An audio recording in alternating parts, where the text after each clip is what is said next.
Ini apa sih yang lagi pengen dipertontonkan oleh sutradara kalau ada ya? Suka atau tidak suka, teman-teman di kepolisian harus membuka diri. Kalau memang itu ada kesalahan, diungkap dan kemudian memperbaiki. Itu jauh lebih mudah daripada menutup-nutupi. Karena tapi sekarang gue tanya, orang seperti lo begitu concern dengan soal ini, apa yang menjadi penyebabnya? Ya karena dan muka lo sedih loh, seolah-olah sedih gitu. Iya, karena kan kepolisian pihak yang harusnya kita percaya ya. Dan kita rely ke mereka dong harusnya. Dan gue selama ini begitu gitu. Jadi kalau dua kasus misalnya Peggy sama Sumatera Barat itu tidak terungkap, itu gue sedih banget.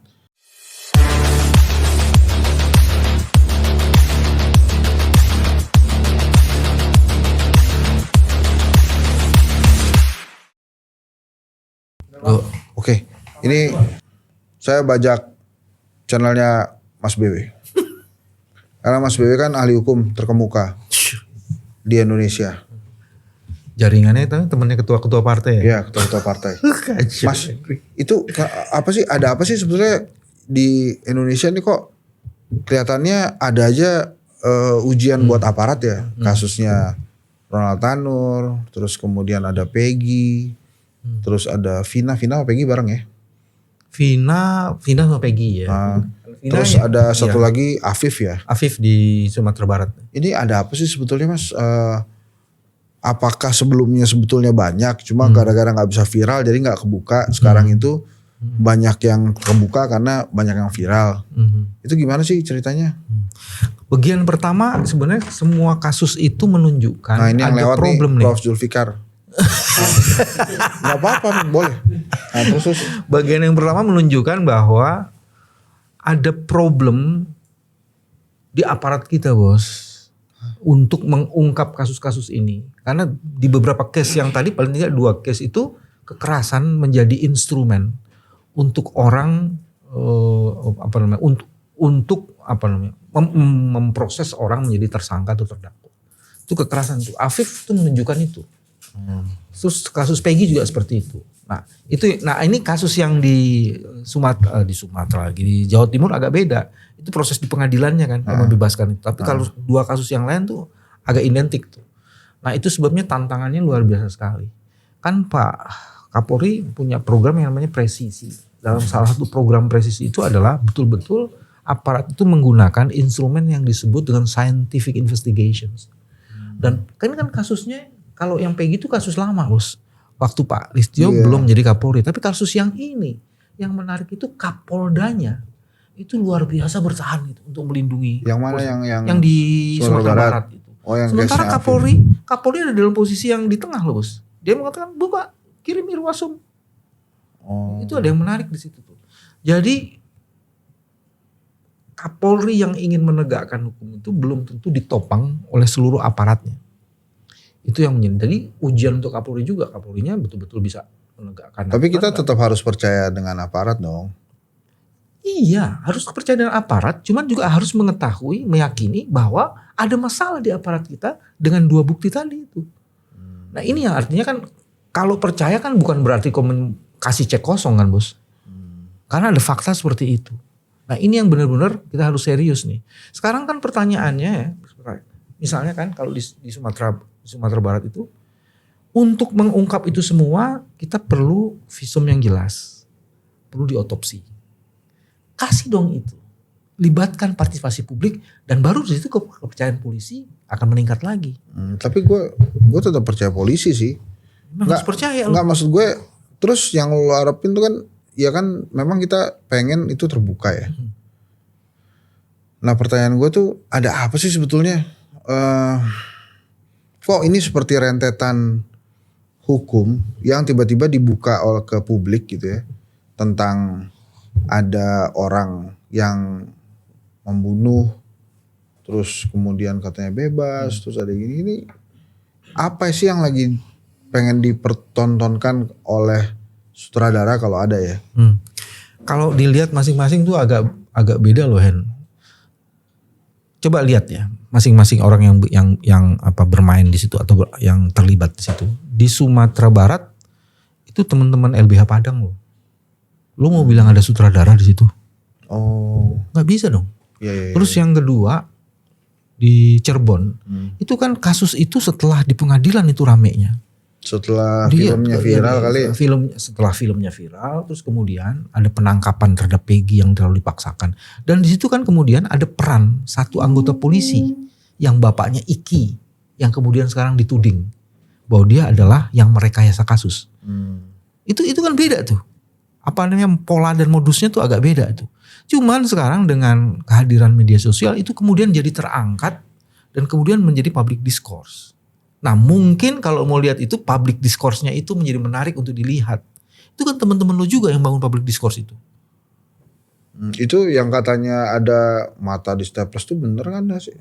Waduh bos, kalau kekerasan itu, saya mau bilang pada periode-periode zaman Orde Baru udah lebih gila dari itu bos. Dan kalau sekarang jadi itu maksudnya Mas Boy ini mendingan. Ya, ini kalau yang begituan ya udah dari dulu kan karakter itu muncul. Saya mau bilang begitu, bukan mendingan. Karakter itu sudah ada dari dulu. Karena yang dikejar kan pengakuan. Nah itu sebabnya kan KUHP tidak mengejar pengakuan. Tapi kemudian pengakuan dan didapatkan itu dengan cara kekerasan itu yang selalu muncul. Terus kita mesti gimana? Kalau menurut saya sih suka atau tidak suka teman-teman di kepolisian harus membuka diri. Kalau memang itu ada kesalahan diungkap dan kemudian memperbaiki. Itu jauh lebih mudah daripada menutup-nutupi. Karena setelah itu ketidakpercayaan akan meningkat bos. Ini kan kepercayaan polisi lagi meningkat nih sekarang nih. Masa dengan kasus kayak begitu dia harus mengorbankan kepercayaan yang sekarang sedang ditingkatkan. Yes. Oh nama baiknya gitu ya. Nah, iya nama baiknya kan harus dijaga. Ketimbang siapapun yang bertanggung jawab ya kan. Polisi, maksudnya anggota aparat manapun yang bertanggung jawab. Kalau misalnya institusi kepolisian membuka itu, orang akan semakin percaya. Masa kita berjudi ada oknum yang harus dibandingkan dengan institusi? Lo kalau oknum sama institusi kan nggak apple to apple bos. Mendingan selamatkan institusi ketimbang mesti selamatin kok. Ya. Tapi kenapa kemudian nggak dibuka ya? Itu yang menjadi soal kalau menurut saya. Ini kan Kapolri mau main cantik nih kan. Oke, selesai dulu di sini. Coba lihat dalam kasus Peggy, Kapolda Jawa Barat ngomong nggak? Enggak. Kapolda Jawa Barat malah mengatakan saya sudah memberikan ini, cuman mereka tetap mau ngotot, mau memberikan pembinaan, dan mereka tetap ngotot. Ya, kau terima. Makanya kemudian Kapolri mengeluarkan instruksi Irwasum supaya terlibat di situ kan. Nah itu yang sebenarnya. Terus kemudian itu kasus itu yang ada Deddy Mulyadinya ya? Deddy Mulyadi menjadi pihak yang juga ingin membongkar kasus itu. Oh dia diving lah di situ kan untuk kepentingan politik dan mungkin untuk kepentingan kepala daerah surfing. Ya dia surfing dan diving bos. Riding the wave. Riding the wave. Ya. Diving the wave ya. Kayak gitu bos. Nah kalau dalam kasusnya di Sumatera Barat yang menarik itu Kapoldanya itu berani loh against pernyataannya dari Kapolri. Dia lebih melindungi anak buahnya. Saya nggak tahu ada sesuatu apa. Tapi itu menjadi menarik untuk dilihat. Mungkin Pak Kapolda Sumatera Barat ingin menuntaskan penyelidikan sendirian. Gitu ya. Sehingga dia tahu anak buah yang mana yang salah. Baru habis itu dilapor ke Kapolri. Tapi dalam percakapan di media. Terlalu banyak alasan yang berubah-ubah. Yang menyebabkan kemudian kenapa itu tidak dibuka saja. Dilakukan otopsi untuk mengetahui ini orang meninggal karena apa. Kejadian tahun berapa tuh mas? Baru. Ketimbang Peggy itu iya. Anak SMP itu. Yes. Iya. Nah kalau si kejadian yang di Jawa Timur itu kan beda institusi. Yes. Nah, dan di situ yang menarik itu adalah kok pengadilan bisa membebaskan orang. Padahal di dalam proses-proses ini kalau ini penyidikannya agak bener nih bos. Nah, itu yang membebaskan pengadilan atau hakim? Hakim sebagai bagian dari institusi pengadilan bos. Itu kenapa bisa dibebaskan? Yang menarik tuh gini, beberapa fakta di persidangan mengatakan bahwa orang ini meninggal bukan karena alkohol. Ada kekerasan di situ. Ada juga. Tapi fakta pengadilan itu menyebutkan dia meninggal karena alkohol. Itu jadi masalah. Dan makanya. si Ronald dianggap tidak bersalah karena ada usaha. Itu yang jadi soal. Proses penyidikannya itu mengatakan tidak seperti itu, tapi hakim berpendapat berbeda. Kan gini Termasuk kan. itu usaha membawa ke rumah sakit gitu-gitu tuh.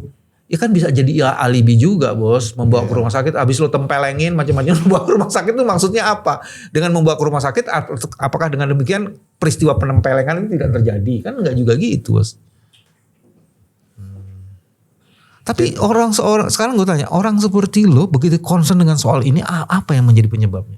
Ya karena Dan muka lo sedih loh, seolah-olah sedih gitu. iya, karena kan kepolisian pihak yang harusnya kita percaya ya. Dan kita rely ke mereka dong harusnya. Dan gue selama ini begitu gitu. Jadi kalau 2 kasus misalnya Peggy sama Sumatera Barat itu tidak terungkap, itu gue sedih banget. Tapi emang yang bikin gue geram ya kasus yang Ronald itu. Gak, maksud gue itu udah jelas juga semua data-datanya ya kan, katanya ada yang dilindas segala tuh. Tapi kok bebas gitu. Malah kadang-kadang gue ya sebagai pengamat politik ya, apa ini pengalihan isu terhadap isu dinasti-dinasti yang lagi berusaha maju gitu. Nah, tapi kok segitunya gitu kan? Kalau gitu artinya itu analisisnya bukan analisis fakta persidangan bos. Enggak ya, makanya kan gue nanya ini kan gue gak ngerti. Gue tadi lebih banyak konsentrasinya di analisis fakta persidangan. Iya makanya itu lebih penting kan dibandingkan asumsi-asumsi gue itu. Dan sementara sudut pandangmu nggak salah juga pengalihan, karena sekarang gini kan, ada beberapa case. Nah ini mari kita uji yang kasus Sumatera Barat. Ada informasi yang perlu diklarifikasi. Sumatera Barat sekarang lagi diserbu narkoba bos. Hah? Digedean bos. Nah apakah itu punya kaitan dan relasi? Kita nggak tahu juga. Terus juga mesti diuji juga apakah serbuan narkoba itu memang yang paling gede atau itu memang baru mulai menarget Sumatera Barat. Itu juga informasi-informasi yang muncul tuh dalam diskusi-diskusi. Dan ketika kau bilang pengalihan isu, jangan-jangan relevan di situ. Yes. Ya itu kan sebenarnya Sumatera Barat udah aman sekarang karena PKS sudah bersama Gerindra. Mereka berani secara politik aman. Emang Bandar nggak pergi ke sono? Nggak, maksudnya itu kan pertanyaan Prof. Zulfikar bagus tuh. Kenapa harus Sumatera Barat gitu? Nah, motif ekonomi ya karena provinsi yang paling kaya. Kan Jawa Timur, Jawa Barat. Iya. Ya lu jangan kasih ide juga. Jangan kasih ide juga. Enggak, kita pakai logika aja. Iya. Ya kan? Jadi kita mencari logika kenapa Sumatera Barat. Iya. Tapi gue bisa memahami kenapa Sumatera Barat bos. Kenapa? Kalau Sumatera Barat kan daerah yang memang tidak bisa ditembus oleh sembarang kekuatan. Jadi sekarang dia mulai diuji dengan kekuatan-kekuatan lain. Ya ada motif ekonomi yang kerja di situ. Motifnya ekonomi ya. Yes. Dan kebayang yang di situ kan dari PKS itu disebutnya Buya loh. Wah ini jangan-jangan ingin meruntuhkan martabat. Saya nggak ngerti juga. Ya Allah. Oke. Mas BW, silakan disampaikan apa pesan dari seorang Bambang Wijoyanto kepada rakyat Indonesia melihat beberapa kasus yang melibatkan aparat-aparat ini. Ada 3. 1, apakah kasus ini hanya 2? Jangan-jangan ini adalah puncak gunung es. Ada banyak kasus lain yang seperti ini. Sehingga kepedulian masyarakat menjadi sangat penting. Itu bagian pertama itu. Bagian yang kedua, sudah saatnya sekarang keterbukaan memang dibuka secara serius. Kalau ada sesuatu seperti ini, bikinlah tim investigasi independen yang membuka ruang di mana ada keterlibatan publik. Karena kita ingin menyelesaikan masalah, bukan sekedar menutup masalah seolah-olah masalah sudah selesai. Kita ingin membongkar masalah ini dan menyelesaikan akar masalahnya. Jadi keterbukaan menjadi sesuatu yang penting. Dan yang mesti diselamatkan tuh institusi bukan oknum. Ah ya, gue setuju tuh. Itu yang bagian kedua. Nah bagian yang ketiga, ini sebenarnya kita ada dalam proses transisi nih bos. Sebentar lagi kekuasaan akan beralih. Dalam kekuasaan yang beralih, hukum kan yang harus jadi unsur atau pilar yang sangat penting. Kalau kemudian bagian dari pilar ini tak dipercaya publik, bagaimana kita akan menghadapi masa depan yang jauh lebih dahsyat itu? Tapi kita masih harus percaya sama aparat kan? Itu yang tadi 3 syarat itu kan bagian dalam rangka untuk mempercayai aparat. Saya mempercayai aparat dengan syarat gitu loh. Oh, ya. Ya oke lah kalau gitu. Intinya kepercayaan itu adalah hasil, bukan penyebab. Penyebabnya ya integritas. Yes. Ibaratnya bilang gitu, karakter itu yang permanen, reputasi itu hasil dari karakter. Nah, ya. Menyelesaikan masalah tanpa masalah. Kayak Pegadaian. forum pegadaian. Terima kasih ya Pak Bang Wijayanto, Prof. Zulfikar. Terima kasih ya teman-teman. Saya tuh nggak bisa bercanda Pak sama kasus ini karena menurut saya Pantesan lu serius dari tadi ya? Ya, ini memprihatinkan sih. Menurut saya janganlah kejadian lagi ya. Takut. Gitu. Jangan jual beli di pasar ketidakadilan. Iya. Dan jangan anak melulu yang diurus. Itu sebabnya representasinya bajunya Henry hitam, latar kita hitam.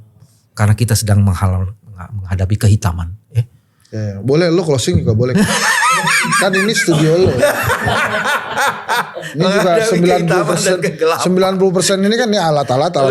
Jadi boleh closing juga. Tenang. Sohib lo juga pakai tempat ini nggak apa-apa. Ya itu gue agak terpukul juga gitu. Masa gue disamain sama dia gitu. Terima kasih ya. Assalamualaikum warahmatullahi wabarakatuh.